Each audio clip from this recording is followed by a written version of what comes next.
Bismillahirrahmanirrahim. Assalamualaikum warahmatullahi wabarakatuh. Alhamdulillah. Alhamdulillahi rabbil alamin. Zalikumullahu rabbukum la ilaha illahu khaliqu kulli syai'in fa'buduh. Wa huwa ala kulli syai'in wakil. Asyhadu an la ilaha illallahul qawiyyul mubin wa asyhadu anna Muhammadan abduhu wa rasuluh. Allahumma salli wa sallim ala sayyidina Muhammadin wa ala alihi wa sahbihi ajma'in. Subhanaka la ilma lana illa ma 'allamtana innaka antal alimul hakim. Rabbi shrah li sadri wa yassir li amri wahlul 'uqdatam min lisani yafqahu qawli. Rabbana zidna ilma warzuqna fahma, amin ya rabbal alamin. Semoga Allah yang Maha Pengasih lagi Maha Penyayang akan senantiasa mengaruniakan kepada kita semua hati yang selalu merasa diawasi oleh Allah, hati yang selalu senantiasa disimak oleh Allah, hati yang ikhlas, hati yang tulus, hati yang semata-mata hanya mengharapkan ridha Allah Subhanahu wa ta'ala. Allah yang maha kuasa atas segala sesuatu, penggenggam dari segala kejadian, yang maha membolak-balikan hati, yang maha menyempurnakan dari setiap ciptaannya. Dan dialah Allah satu-satunya Tuhan kita yang senantiasa bersama kita dan tidak pernah meninggalkan kita walau sekejap mata. Dan dialah Allah yang maha melihat, yang maha mendengar, yang maha menyaksikan. Tidak ada dosa yang tidak dilihat, tidak ada maksiat yang tersembunyi atau mungkin secara terang-terangan yang tidak disaksikan oleh Allah. Bahkan tidak ada sekecil aib pun yang tersembunyi yang tidak diketahui oleh Allah. Apapun yang pernah kita lakukan selama hidup di dunia ini, kelak nanti di akhirat semuanya akan diminta pertanggungjawaban oleh Allah Subhanahu wa ta'ala. Beriring salam kepada baginda besar Muhammad sallallahu alaihi wasallam, kepada keluarga, sahabat, zuriatnya, begitu juga pengikutnya yang setia. Mudah-mudahan diri-diri ini akan diberikan syafaat melalui baginda besar Muhammad sallallahu alaihi wasallam, dan kita yang hadir di sini bersama keluarga insyaallah akan diakui sebagai umatnya Nabi Muhammad sallallahu alaihi wasallam. Bapak-bapak, ibu-ibu, tuan-tuan dan puan-puan yang insyaallah akan dirahmati oleh Allah, kita akan lanjutkan kajian kita pasal 47 Minal Hikami Ibnu Athaillah As-Sakandari rahimahullah wa nafa'ana bi ulumih. Qala Imam Ahmad Ibnu Athaillah As-Sakandari, la tata'adda niyyatu himmataka ila ghairihi fal karimu la tatattahul amalu. Janganlah melanggar atau melampaui niat tujuanmu, yaitu hasrat harapanmu kepada lain-lainnya Allah. Maka Tuhan yang maha murah itu tidak dapat dilewati oleh sesuatu harapan atau dengan angan-angan. Jadi perasaan yang luhur tidak mau membuka hajat kebutuhannya kepada orang yang tidak dermawan, dan tidak ada yang dermawan pada hakikatnya yang sebenarnya kecuali Allah Ta'ala. Jadi pandang hati ini, kemana engkau letakkan harapanmu itu.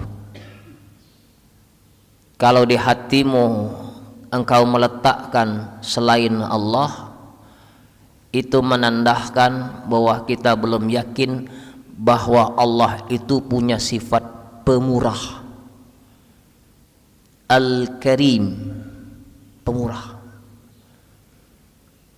Jadi apabila kita telah merasakan bahwa Allah itu Maha Pemurah, maka tidak ada lagi yang kau letakkan harapan itu kepada selain Dia.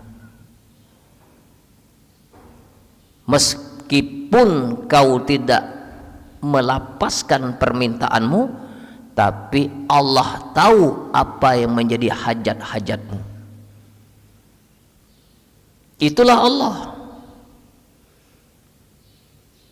Jadi jikalau kita masih meragukan kepemurahan Allah, menandakan kita belum yakin bahwa Allah itu Maha mengetahui. Belum yakin bahwa Allah itu pemenuh kebutuhan kita. Tapi pada kenyataan yang nyata, kita banyak melakukan ibadah, tapi banyak pula menuntut. Tuntutnya kita ke Allah membuktikan bahwa kita belum yakin bahwa Allah itu punya sifat pemurah. Adapun perintah-perintah ibadah yang Allah berikan kepada hamba, itu merupakan suatu kewajiban yang tidak boleh kita tinggalkan. Karena Allah lebih dulu memberikan kebutuhan yang kau inginkan. Allah telah memenuhi semua apa hajat-hajatmu. Setiap hajatmu selalu diberi, setiap kebutuhanmu dipenuhi oleh Allah tanpa terkecuali. Maka sudah sepatutnya kita sebagai hamba tidak boleh lagi kita mengingkari kebenaran dan tidak boleh lagi mengingkari nyatanya Allah itu Maha Pemurah. Inna a'tainakal kautsar. Apa kata Allah? Sesungguhnya telah banyak nikmat yang aku karuniakan kepadamu. Fasholli li rabbika. Dikasih nikmat dulu oleh Allah, dikasih oleh Allah dulu semua fasilitas dunia ini, dikasih oleh Allah kau hidup, dikasih akal, mata, telinga, mulut, hati, semuanya diberi oleh Allah. Fasholli li rabbika. Salatlah kepada Tuhanmu, sembahlah Tuhanmu. Jadi kalau nikmat-nikmat yang telah Allah berikan kepada kita ini tidak bisa menjadi jalan kita untuk makin dekat kepada Allah, maka Allah akan ganti nikmat itu dengan musibah. Malam yukbil ilallahi bimulatafaatil ihsani kuyida ilaihi bisasil imtihani. Barang siapa yang tidak mau mengenal Allah dengan kelembutan karunia yang Allah berikan kepadamu, maka Allah akan menyeretmu dengan paksa agar dekat kepada Allah dengan rantaian bala. Dikasih nikmat kau tidak mau dekat dengan Allah, dikasih kelembutan Allah kau tidak mau dekat dengan Allah. Nanti kata Allah, akan aku beri musibah kau supaya kau mendekat kepada aku. Nah itu dipaksa itu. Jadi kalau kita sekarang ini sedang diberi oleh Allah nikmat, jangan kau sia-siakan nikmat itu. Kau dikasih sehat, jangan kau sia-siakan kesehatanmu itu. Kau dikasih oleh Allah umur, jangan kau sia-siakan umur ini. Kau dikasih oleh Allah harta, jangan kau sia-siakan hartamu itu. Jangan cuma disimpan-simpan harta itu. Manfaatkan harta itu untuk kepentingan kita di akhirat, bukan untuk kepentingan Allah. Allah tidak butuh kita. Seluruh dunia ini tidak menyembah Dia, Dia tidak akan hina. Seluruh dunia ini menyembah Dia juga, Dia tidak akan mulia. Tidak ngaruh. Jadi kerasnya hati kita ini itu akan dihancurkan oleh Allah dengan apa? Musibah. Janganlah engkau menangis sebelum air matamu menetes. Kalau air mata kamu sudah menetes, itu sudah berarti Allah telah mendatangkan bala musibah bagimu. Apa maksudnya? menyesallah sebelum terjadi. Berangan-anganlah bahwa pada hari ini adalah hari terakhirmu. Berangan-anganlah hari ini adalah solat terakhirmu. Berangan-anganlah hari ini sedekah terakhirmu. Berangan-anganlah hari ini adalah majelis terakhirmu. Berangan-anganlah hari ini adalah ceramahmu yang terakhir. Kalau hati kita sudah meletakkan harapan hanya kepada Allah, tak ada lagi yang kau cari di dunia ini. Tak ada lagi kau menuntut kepadanya. Karena dengan kita bisa bernapas, kita bisa berbuat, kita bisa melihat, kita bisa mendengar, itu karunia Allah yang Allah berikan kepada hamba yang tanpa kita sadari. Kau melihat pakai mata siapa? Kau mendengar pakai telinga siapa? Kau berucap dengan mulut siapa? Bahkan kau hidup itu dengan siapa? Kalau kerasnya hati kita tidak bisa melembutkan diri kita dengan karunia nikmat yang Allah berikan kepadamu, bala. Kalau kesehatanmu tidak bisa membuat kau dekat kepada Allah, disakitkan kamu. Kalau harta yang Allah berikan kepadamu juga tidak bisa membuat kau dekat kepada Allah, dihancurkan hartamu itu. Dibangkrutkan kita, disempitkan oleh Allah. Kalau ilmu itu tidak bisa membuat kau dekat kepada Allah, disesatkan ilmu itu, sehingga engkau akan menjadi hina. Semua apa yang di hatimu tidak ada lagi illallah, kecuali Allah. Maka banyak orang yang mendekat kepada Allah karena lantaran bala, karena lantaran musibah. Innallaha ta'ala iza ahaba qauman mabtalahum faman radiya falahu ridha wa man sahitu falahu sukhtu. Di dalam hadis qudsi Allah berfirman, sesungguhnya jika Allah mencintai suatu kaum, maka Allah akan memberikan berbagai macam musibah kepadamu. Siapa yang ridho, Allah akan ridho kepadanya. Siapa yang murka, Allah akan murka kepadanya.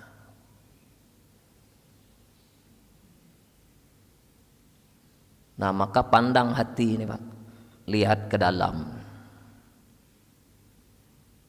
Sudahkah kita ini sebagai hamba yang bersyukur? Sudahkah kita menjadi hamba yang mensyukuri atas nikmat yang Allah berikan kepada kita? Afala takunu abadan syakurah. Kata Nabi, apakah aku tidak boleh menjadi orang yang ahli syukur? Sampai bengkak kakinya itu karena dia sholat. Apakah aku tidak boleh menjadi hamba yang bersyukur? Nah, Nabi itu selalu mensyukuri nikmat. Kalau kita selalu mensyukuri nikmat, apa yang akan Allah hadiahkan kepada diri kita nih? Jiwanya tenang. Karena hati itu adalah milik Allah. Hati itu Allah yang membolak-balikan hati. Hati itu sepenuhnya hak prerogatif Allah. Kalau engkau suka melakukan sesuatu yang disukai oleh Allah, rewardnya tenang jiwa. Apabila engkau sering berbuat dosa, maksiat, rewardnya apa? Punishmentnya gelisah. Jadi kalau hati kita ini sudah diberikan oleh Allah cahaya, maka hatinya akan menjadi luas dan lapang. Inna nura iza daqala halba infasyaha wa syarha. Sesungguhnya jikalau hati itu telah diberikan oleh Allah cahaya, maka hatinya akan menjadi luas dan lapang. Lihat ke dalam diri kita. Kalau hati kita masih sempit, picik, marah, dendam, iri, hasud, dengki, semua ria, engkau belum dikasih oleh Allah cahaya, itu masih dalam bentuk kegelapan. Nah, kegelapan itu adalah bala tentaranya nafsu. Iman dan keyakinan itu adalah bala tentaranya hati. Jadi kalau di dalam hati kita ada keraguan ragu itu bala tentaranya nafsu. Nafsu itu selalu menutupi kebenaran. Maka orang yang selalu diperbudak hawa nafsu itu sulit menerima kebenaran. Al-kibri batru haqqo wa ghamtun nas. Kata Nabi, orang sombong itu sulit menerima kebenaran dan meremehkan orang. Jadi tidak usah lihat orang, lihat diri ini. Kalau hatimu itu bebal dengan kebenaran, apabila hatimu itu meremehkan orang, tanda kau sudah terkena penyakit sombong. Berarti kalau punya sifat sombong itu teman siapa tuh? Teman iblis laknatullah. Jadi jangan mengira Pak, ibu-ibu, tuan-tuan dan puan-puan, kalau engkau melihat ada orang yang berilmu lalu dia mengangkat dirinya dan merasa dirinya hebat dengan ilmunya, ketahuilah dia kan bukan wali Allah, wali setan. Petantang pententeng dengan ilmunya, petantang petenteng dengan gelarnya, tidak ada ketawaduan. Selalu mengangkat dirinya, diri hebat, diri pengetahuan, diri alim, diri soleh. Memandang orang-orang yang ada di sekitarnya dianggapnya kecil. Itulah yang membuat butanya mata batin kita. Nah, orang-orang yang hatinya telah diberikan oleh Allah cahaya, dia tidak memandang lagi kepada makhluk, dia memandang kepada Allah dan memandang dirinya hina. Kun indan nafsi syarrun nas, kata Sayyidina Ali, jadilah manusia yang paling buruk dalam pandangan diri. Memandang diri buruk, memandang orang lain lebih baik. Inilah yang melapangkan hati kita, yang memudahkan kita untuk menerima kebenaran. Karena alam semesta ini adalah ayat-ayat Allah yang Allah jadikan, yang Allah visualkan untuk kita, untuk direnungkan. Bisa jadi kucing itu bisa menjadi guru kita.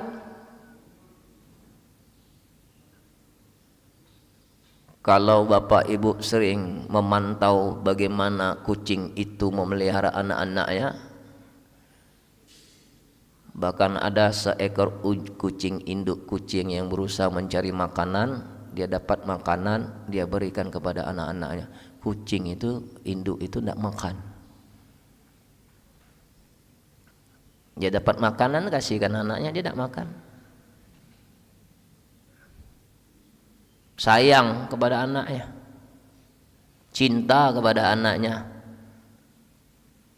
Dari satu tempat ke tempat yang lain dipindahkan anak-anaknya, dan dia melindungi anak-anaknya itu dari kucing-kucing jantan yang jahat. Dia bela anaknya, dia jilat di anaknya. Itu tanda kasih sayang seekor induk kucing kepada anak. Nah, kita ini lebih bejat daripada kucing. Anak sendiri diperkosa, anak sendiri dibunuh. Nah, kita bejat daripada kucing itu. Afala ta'qilun? Tidakkah kau berpikir ayat-ayat Allah ini selalu setiap saat memperingati hati kita ini? Karena hatimu yang keras, karena hatimu yang angkuh, karena hatimu gelap, maka ayat-ayat Allah, peringatan-peringatan Allah yang melewat dalam perbuatan kehidupan kita, kau tidak pernah peduli. Itulah yang disebut dengan buta. Wa man kana fi hazi a'ma fa huwa fil akhirati a'ma wa adallu sabilah. Al-Isra 72. Dan barang siapa yang buta di dunia ini, maka dia akan buta nanti di akhirat dalam keadaan tersesat dari jalannya. Apa maksudnya tersesat dari jalannya? Apa yang dimaksud dengan akhirat itu? Rohaniamu. Matamu itu tidak kau gunakan untuk melihat kebenaran Allah. Telingamu itu tidak kau gunakan untuk mendengar perkataan Allah. Hatimu itu tidak mau kau hayati dari setiap ayat-ayat Allah yang Allah tampilkan kepada dirimu. Maka butalah rohaniamu itu. Apa yang dimaksud dengan buta rohania itu? Yang jalan akhiratnya itu buta, gelisah, tidak tahu siapa yang disembah. Khawatir dengan masa depan, kecewa dengan masa lalu, capek lahir batin. Nah, itu buta hati.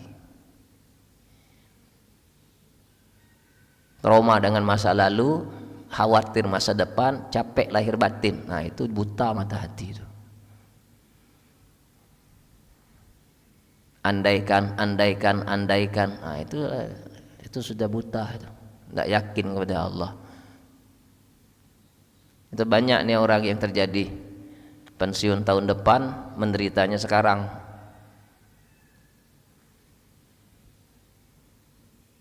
Itu namanya pencinta dunia. Nah, pencinta dunia ini buta mata hatinya. Maka Nabi mengatakan, man kana tid dunya hamma faraqallahu alaihi amruhu. Barang siapa yang tujuan hidupnya hanya dunia, maka Allah akan hancurkan semua apa yang menjadi duniamu. Kenapa dihancurkan oleh Allah? Allah tidak suka kalau di hati hambanya itu ada dua Tuhan. Apa yang kau cenderung kau pikirkan di hatimu itu akan dihancurkan oleh Allah. Di hatimu pangkat jabatan, nanti pangkat jabatan itu akan menjerumuskan kamu dalam kecelakaan. Saban-sari korupsi karena pangkat dan jabatannya, suatu saat akan dibongkar oleh Allah, akan jadi hina kau. Setiap saat kau bersyahwat, diam-diam kau memperkosa, suatu saat akan ketahuan. Dihinakan kau karena ilmumu.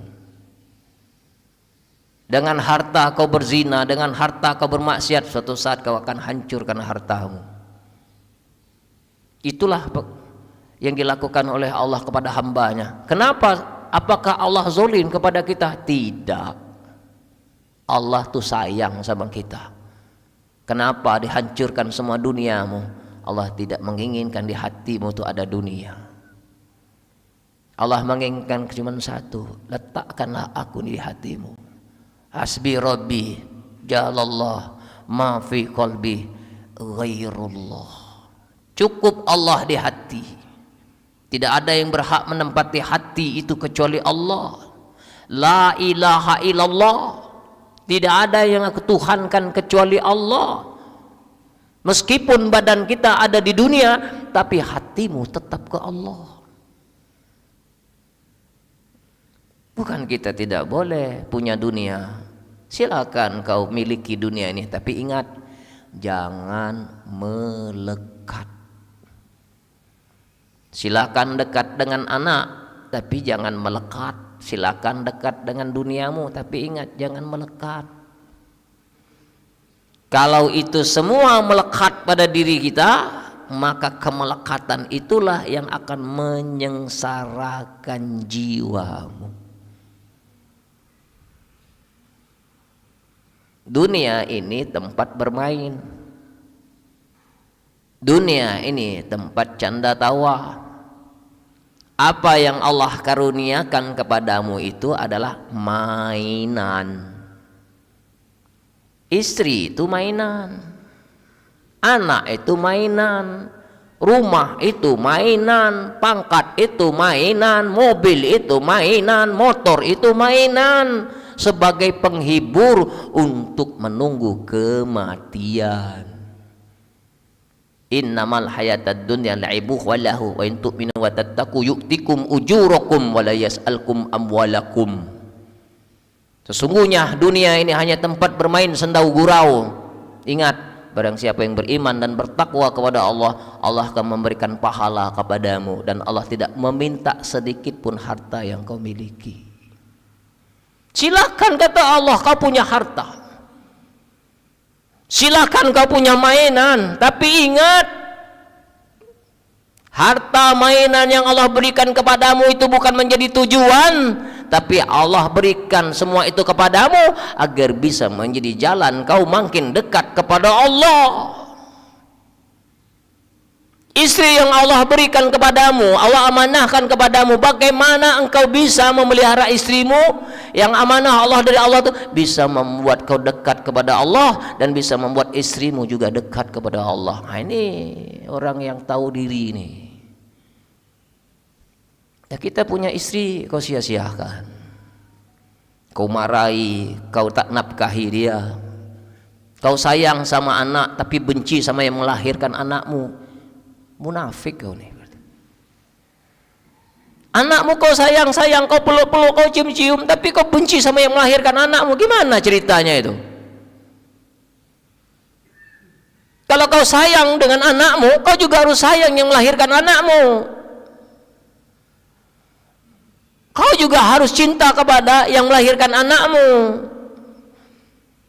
Buanglah sifat-sifat keangkuhan dan keegoan kamu yang selama ini kau sudah merasa dirimu paling benar itu. Kalau kita punya sifat merasa diri paling benar, ketahuilah engkau telah termasuk orang-orang yang dibenci oleh Allah. Coba putar, Pak. Siapa tahu aku yang salah, dia yang benar. Siapa tahu aku yang sesat, dia yang lurus. Siapa tahu aku yang hilap, dia yang benar. Balik, Pak, Bu. Jangan selalu aku benar, dia salah. Aku sunnah, dia bid'ah. Aku lurus, dia sesat. Itu tidak boleh punya sifat seperti itu. Yang maha sempurna itu hanya Allah. Subhanallah, maha suci Allah. Yang suci itu Allah, bukan kita.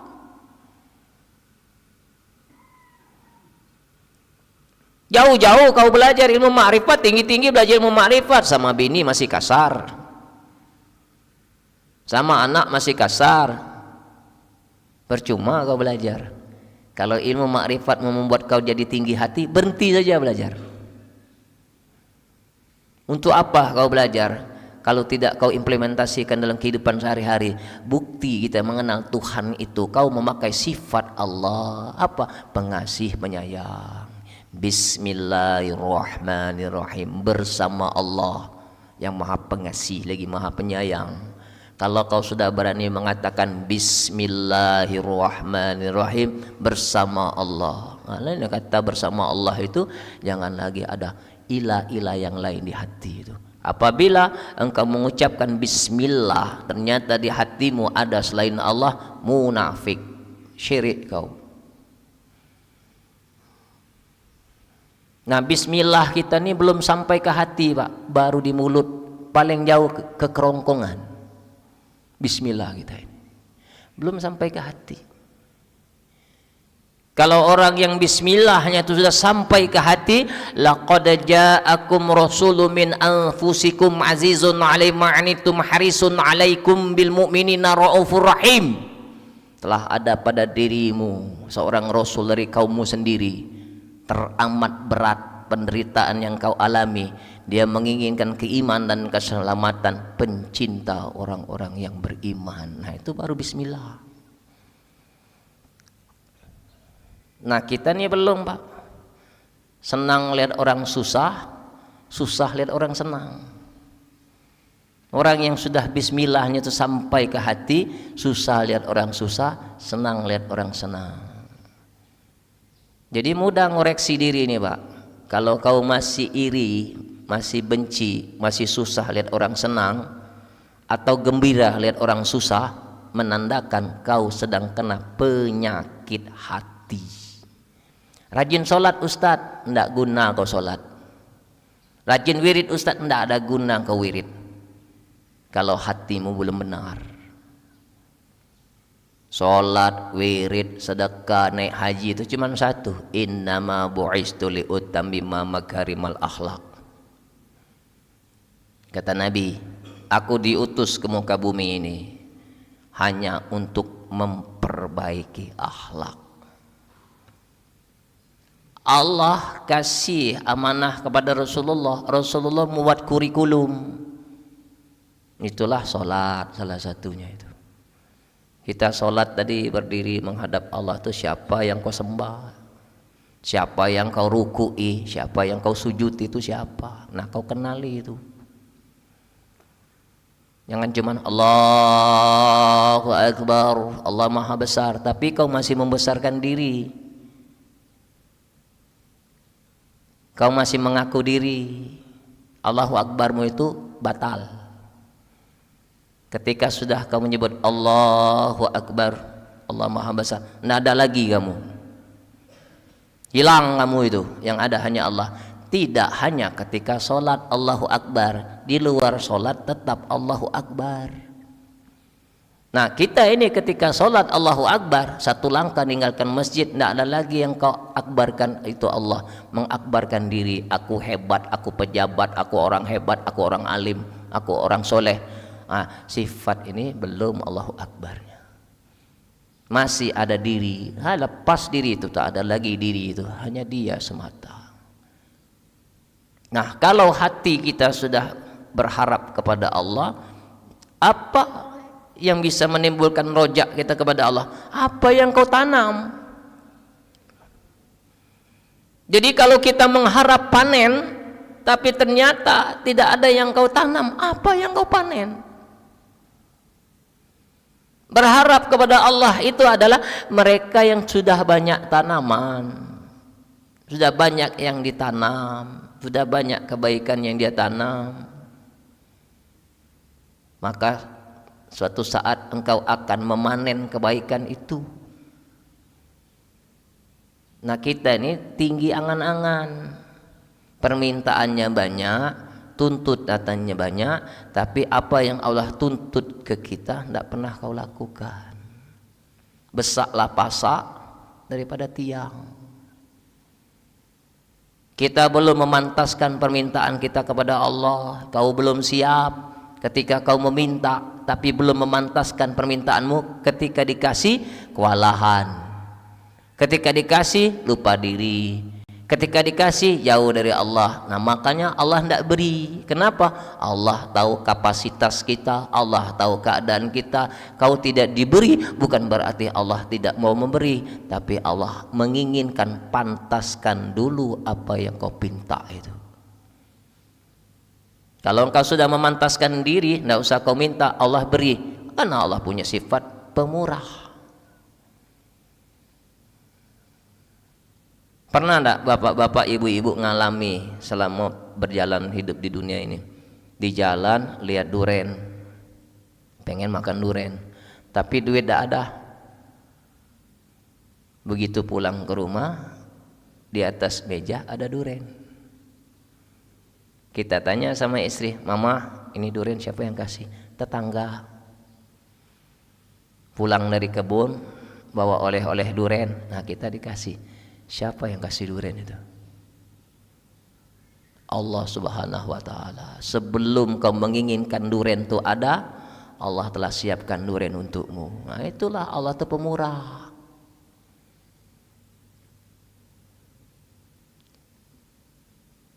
Minta kepada Allah mobil Grand Civic tahun 88.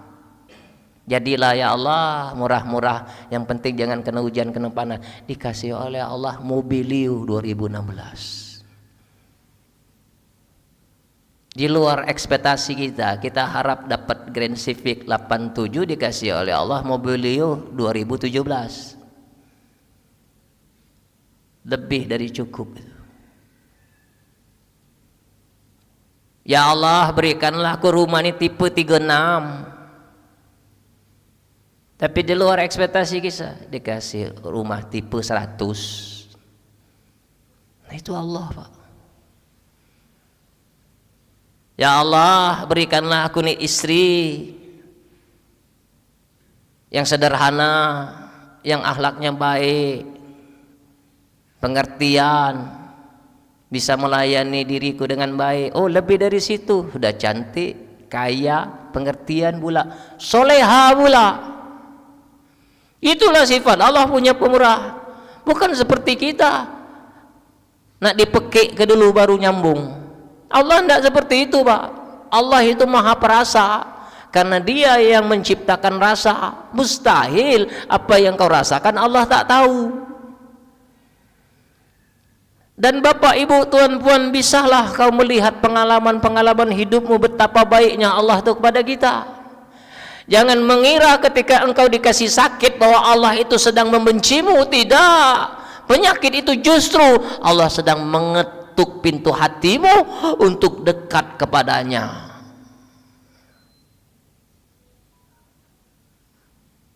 Ada sepasang suami istri menikah sudah 15 tahun, belum dikasih oleh Allah anak.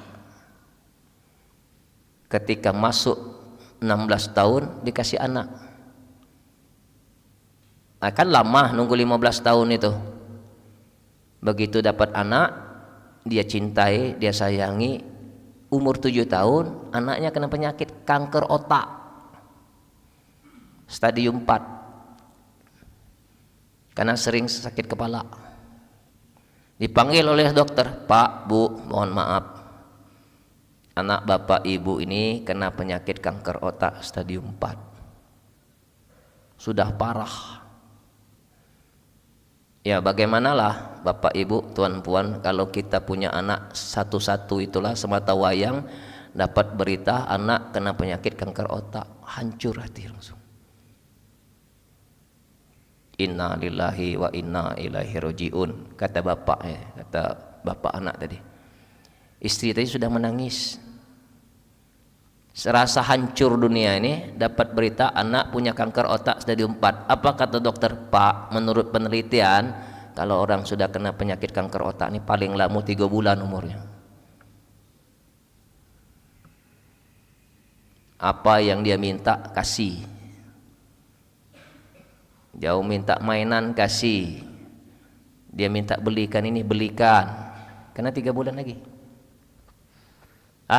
Intinya hancurlah hati suami istri. Dia temui anak, nak, apa yang kau inginkan? Dokter bilang kakak kena penyakit kanker otak stadium 4. Yang namanya anak kan belum ngerti, Pak. Tidak nangis dia. Apa kata anaknya? Ya kalau memang sudah menjadi keputusan Allah, ya sudah, tidak apa-apa ya. Lalu apa yang kau inginkan? Kata anak, Mama, Papa, bacakan kepadaku setiap hari surat Ar-Rahman. Jadi tiap hari istrinya itu membacakan surah Ar-Rahman bersama anaknya, karena anaknya itu suka membaca surah Ar-Rahman. Bukan pakai murotal, pemalas kau tuh. Baca, istrinya membacakan surah Ar-Rahman itu setiap hari. Seminggu, 2 minggu, 3 minggu, 4 minggu, sebulan, 2 bulan, 3 bulan, 4 bulan, 5 bulan, 6 bulan, 7 bulan, 8 bulan, 9 bulan, 10, 11, 12, 1 tahun, tidak mati-mati, Pak. Kenapa dia lupa dengan penyakit itu? Dia sibuk mengamalkan surah Ar-Rahman. Begitu dibawa ke dokter, hilang, Pak, kanker otak tadi. Masya Allah. Ini contoh saja. Kalau hatimu tidak sibuk kepada penyakit, kau sibuk mensyukuri nikmat yang Allah berikan kepadamu, Allah akan berimu nikmat. Fabi ayyi ala'i rabbikuma tukazziban. Nikmat apalagi yang kau dustakan? 31 kali Allah mengatakan di dalam surah Ar-Rahman itu. Nikmat apalagi yang kau dustakan? Fabi ayyi ala'i rabbikuma tukazziban. Apa janji Allah? La in syakartum la azidannakum wa la in kafartum inna azabi lasyadid. Barang siapa yang bersyukur ku tambah nikmat, barang siapa yang tidak bersyukur, tunggu azabku sangat pedih. Kalau bapak ibu diuji dengan penyakit sakit gigi, bersyukur atau bersabar?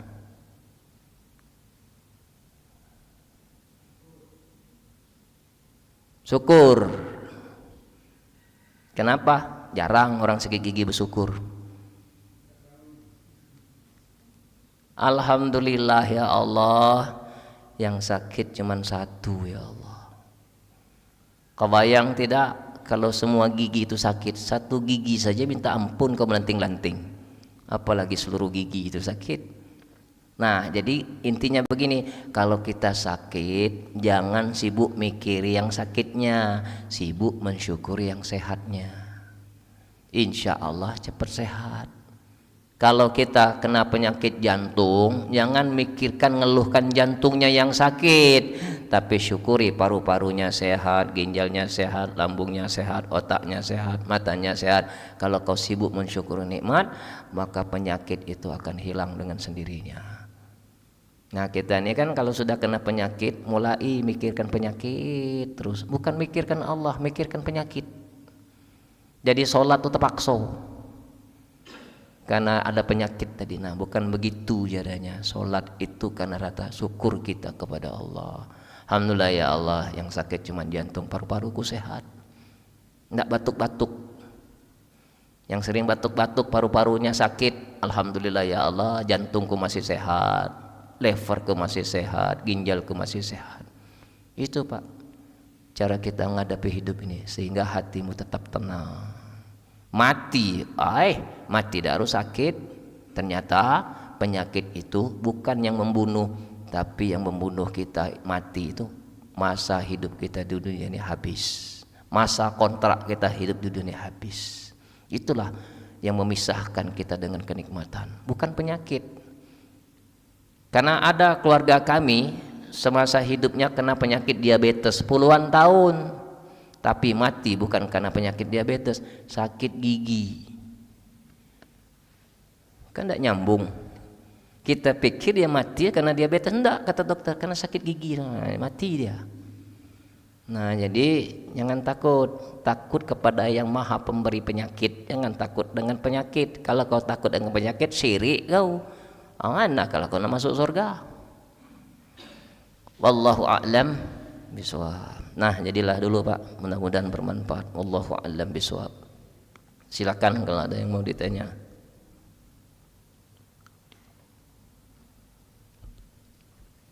Alhamdulillah.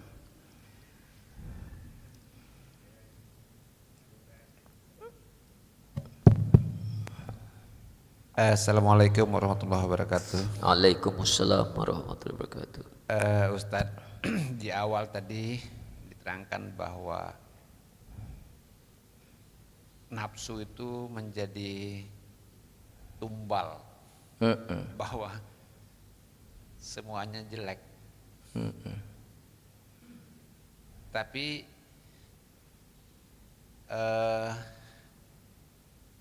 semua yang diciptakan Allah itu juga baik. Tak lepas juga nafsu tadi. Nah, kenapa tadi disebutkan Pak Ustadz bahwa nafsu itu kok jadi jelek bener? Sedangkan kita hidup ini perlu nafsu kayaknya. Iya. Kalau udah latih nafsu lagi, habis. Benar-benar. Ya, terima kasih. Wassalamualaikum warahmatullahi wabarakatuh. Waalaikumsalam warahmatullahi wabarakatuh. Inna nafsa lamarotum bisu illa ma rahima rabbi. Ini Allah yang mengatakan, Yusuf 53. Sesungguhnya nafsu itu cenderung menyuruh kita untuk berbuat buruk, kecuali orang yang dirahmati Allah. Jadi segala sesuatu itu kalau dilakukan dengan niat nafsu, maka ujungnya jadi jelek. Banyak-banyak kau berbuat baik, banyak-banyak kau berbuat baik, terus berbuat baik terus, berbuat baik. Begitu sudah sampai tingkat kau merasa aku ini baik, aku ini baik, ana khairu minhu, aku lebih baik daripada dia. Nah ini Pak, karena didasari dengan nafsu. Kecuali orang-orang yang dirahmati oleh Allah, nafsu itu bukan jadi tujuan, nafsu itu perhiasan dunia. Boleh tak kita bersyahwat? Oh boleh, tapi kepada istrimu, jangan istri orang, istri kita. Silakan kau lampiaskan nafsumu kepada istrimu, syahwatmu itu. Boleh tak kau makan harta? Boleh, harta kita, jangan harta orang. Jadi nafsu itu perhiasan untuk melengkapi perjalanan hidup kita. Ya memang kalau nafsu itu tidak kita kendalikan akan menjadi bumerang. Maka untuk melawan diri itu adalah jahidu anfusakum bilju. Kendalikanlah dirimu, perangilah dirimu itu dengan ju. Apa ju itu? Lapar. Maka kata ulama, berhati-hatilah dengan nafsumu meskipun nafsu itu nyuruh kau taat. Nah, ini bahasa filsafat kita harus paham. Berhati-hatilah kalian dengan nafsumu meskipun nafsu itu menyuruh kau untuk taat. Itu tadi yang saya katakan tadi. Baik, terus akhirnya lupa diri, mengaku diri sudah hebat.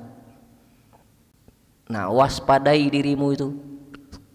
Abdulu jihadu ayu jahida rajulu nafsahu hawa. Jihad yang paling utama itu kata Nabi melawan diri dan melawan hawa nafsu. Nah, nafsu ini Pak terletak ada dua. Ada aduikan nafsu kallati baina janbaikah. Kata Nabi ada dua musuh besar di dalam dirimu. Berada di antara dua lambungmu. Apa yang ada di antara dua lambung itu? Perut dan kemaluan. Perut itu apa? Kesombongan, angkara murka. Nafsu syahwat itu apa? Kemaluan. Nah, dua ini musuh kita. Bukan dihilangkan. Nah, mungkin hilang nih nafsu ini, karena selagi engkau masih hidup nafsu tetap ada. Tapi dikendalikan. Dengan apa kau mengendalikan nafsu itu? Dengan ilmu. Nah, ilmu ini nuntun kita. Ilmu itu apa? Al-ilmu nurun. Ilmu itu cahaya. Jadi dengan cahaya itu nafsu itu akan terbimbing. Seperti kita melepas kucing, tapi buntut dipegang. Nah, begitu kucing itu nak masuk jurang, tarik. Ketika kucing itu mau lepas, tarik. Ketika kucing itu akan berbuat yang tidak baik, tarik. Jadi dilepas, buntut dipegang. Jadi nafsu kita ini liar, seperti binatang buas. Nah, kita pegang buntutnya itu. Apa buntut yang kita pegang itu? Itulah ilmu namanya. Ilmu itu yang akan menuntun kamu. Oh, ini salah. Oh, jangan dimakan. Oh, jangan dimakan. Bukan hak kau. Kita ini udah lepas nian. Gaya bebas, akhirnya terjerumus, akhirnya terbuang, akhirnya ketahuan. Nah, jadi nafsu itu dididik, bukan dihilangkan. Kalau kau ngilangkan nafsu, nanti tidak harmonis rumah tangga kamu. Jadi suami dingin, jadi orang tua dingin, tidak mau lagi cari duit. Kapan ditanya? Mati ke nafsu. Nah, itu mati raso kau. Kapan mati raso? Katik gerak, penyungkan. Akhirnya kena penyakit penyu. Tahu penyu? Penyungkan. Makan kuat, gawi nanda. Kapan ditanya? Gawi Allah galo. Kau itu penyungkan. Itu namanya kau sudah diperbudak oleh hawa nafsu. Wallahu a'lam bishawab. Habis. Allahumma salli ala sayyidina Muhammad wa ashghili zalimin bizzalimin Allahumma salli ala Sayyidina Muhammad wa ashghili zalimin bizzalimin wa akhrijna min bainihim salimin wa ala alihi wa sahbihi ajma'in. Ya Allah, ya Tuhan kami yang maha pengasih lagi maha penyayang, inilah hamba-hambamu yang berlumur dosa bergelimang maksiat.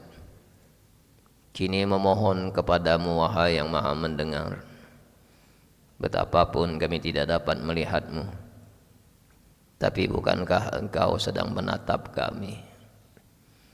Engkau tahu sekelam apapun masa lalu kami. Kau pun tahu dari setiap kebusukan hati kami yang sering menyombongkan apa-apa yang telah Engkau titipkan kepada kami.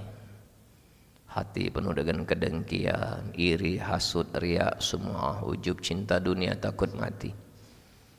Ya Allah, ya Tuhan kami, Engkau tahu mata kami sering maksiat. Engkau tahu telinga kami penuh dosa. Dan Kau pun tahu orang-orang yang pernah terluka karena lisan ini. Ya Allah, karuniakanlah kepada kami semua ampunan-Mu. Ampuni seburuk apapun masa lalu kami. Ampuni dari setiap kebusukan hati kami. Allahumma inna nas'aluka taubatan nasuha ya Allah.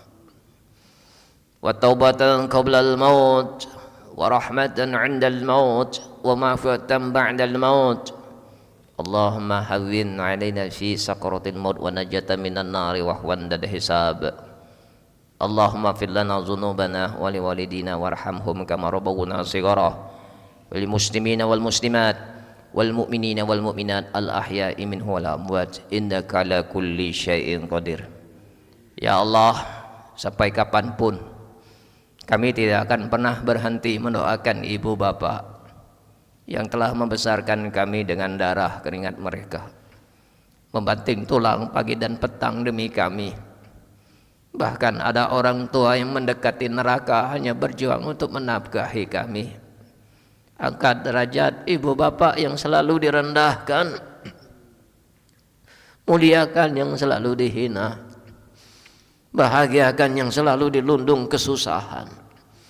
Bayarkan orang tua yang dihimpit hutang piutang. Sembuhkan orang tua yang saat ini sedang terbaring sakit ya Rabb. Engkau yang maha tahu sisa umur mereka. Andai Engkau wafatkan mereka, wafatkan dalam keadaan husnul khatimah, ketika hatinya telah memaafkan kami, ketika hatinya telah ridho kepada kami. Ampuni kami ya Rabb yang sering durhaka kepada ibu bapak. Ampuni kami ya Rabb yang sering mengeraskan suara di depan ibu bapak. Ampuni kami ya Rabb yang sering meremukkan perasaan ibu bapak. Ampuni kami ya Rabb yang sering mengecewakan ibu bapak selama hidup. Ampuni kami ya Rabb belum menjadi anak kebanggaan ibu bapak. Ya Allah, berikan kami kesempatan untuk senantiasa bisa memuliakan dan membahagiakan ibu bapak. Berikanlah kami kesempatan untuk senantiasa berbakti kepada ibu bapak. Ya Allah, golongkan kami menjadi anak yang soleh dan soleha. Golongkan kami menjadi anak yang tahu balas budi. Ya Allah, pertemukan kami nanti di akhirat bersama orang-orang yang kami cintai. Pertemukan kami nanti di akhirat bersama orang-orang yang Kau cintai. Ya Allah, ya Tuhan kami, selamatkan hamba-hamba-Mu yang telah berbuat baik kepada kami. Juga selamatkan kaum muslimin yang selama ini pernah kami sakiti.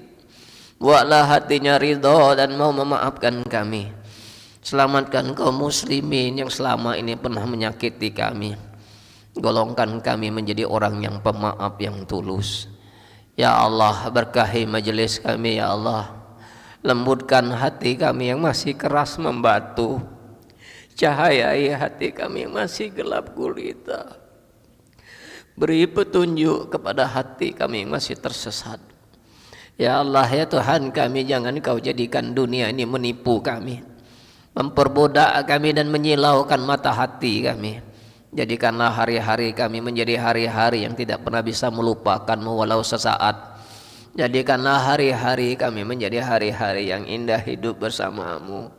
Bimbing kami ya Rob, tuntunlah kami, tunjukkan kami jalan yang benar, jalan yang Kau ridhoi, bukan jalan yang Kau murkai. Ya Allah, karuniakan kepada kami anak yang soleh dan soleha. Jangan Kau karuniakan kepada kami anak yang durhaka sekecil apapun.